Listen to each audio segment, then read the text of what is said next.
Becky. So there is, but there is something magical about the way, sometimes at least, the voices of siblings blend. Thank you. We don't really have a lot of control over that, I think. But obviously we have sung together since being children, and it's always been a really large part of our relationship that we enjoy singing together.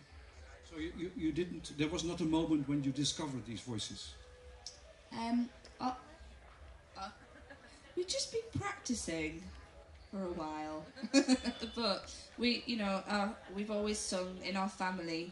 We went to festivals all summer and sing at family parties and in the car, and it's just something that we did as a family and something that we love to do, and we never dreamt that we would do it on stage.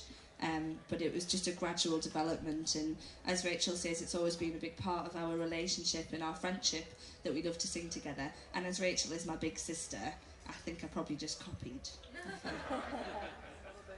Is that true? I don't know. Well, there's quite a big age gap between us, and so when I left home, it's very sickening. We don't really fight because we're too far apart in age to be competitive. So at university we would sing. When I went to university, we would sing on the phone and things like that. And at first, when she was younger, she would hide behind me, but not anymore. You come from a country that still has that still has a living folk tradition, doesn't it? Yeah, it's a really vibrant folk scene, and our family always went to lots of festivals and to folk clubs and sing-arounds, and we were in a dance team growing up, so we club dance. We might do a bit tonight, but so we used to go to lots of festivals and dance in the streets, and went to listen to lots of sing-arounds and hear the stories and the songs that everybody sang, and that really drew us both in. It's like that kind of, you felt like you were in a world where adults were singing stories to each other and you were allowed to listen, and that's a big thing for us to be able to keep singing those songs and sing them to other people and tell those stories. So you don't just sing traditional material, but more and more you sing also contemporary songs. And rather than in the folk world, there's a lot of pop influences, like folk goes pop. In your case, it seems like pop goes folk. I don't know. Well, Adrian always says that it doesn't matter what we sing, we still sound like folk singers. But I think, again, it's about the way we were brought up, and our father loves singing, he never stops. But it was never, you must only sing folk songs. He always encouraged us to sing songs from, our own teenage repertoire. And so we're just like the song Magpies. We're just magpies. We take what we like. And if it's a song that we love, that connects with us, we want to sing it to other people and to tell those stories. So we don't have a strict guidelines about how we choose our material. But you have a special place in your heart for the likes of Robert Wyatt and Anthony and the Johnsons? Yes, of course.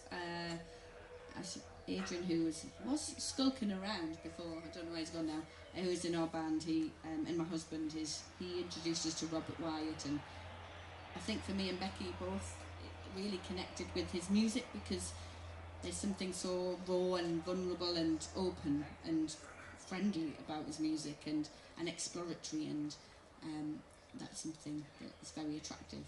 And Anthony and Johnson, yeah, I think we love folk music, but we just love good music in general. Anything that inspires us or makes us think or makes us happy or sad, anything that brings out an emotion,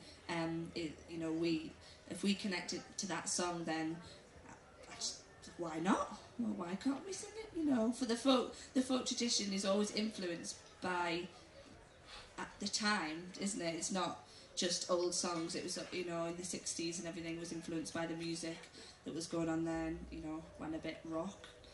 So, it's bound to, we're just music lovers, so it's bound to influence our arrangements or the sorts of songs that we choose to sing. And that's acceptable now. Many people will remember the Newport Folk Festival when Dylan went electric, and people went bananas. Yeah. Yeah, I'm sure some people do still go bananas, but those people don't come and talk to us very often, so they probably just go home in a huff. So you know, as long as we stay true to ourselves, I think that's what's important. So, what else are you going to sing for us now?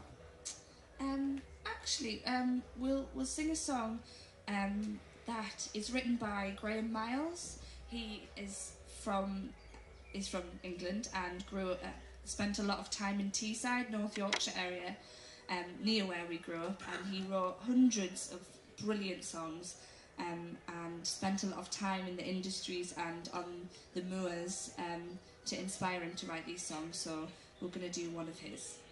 Dames en heren, die Unthanks.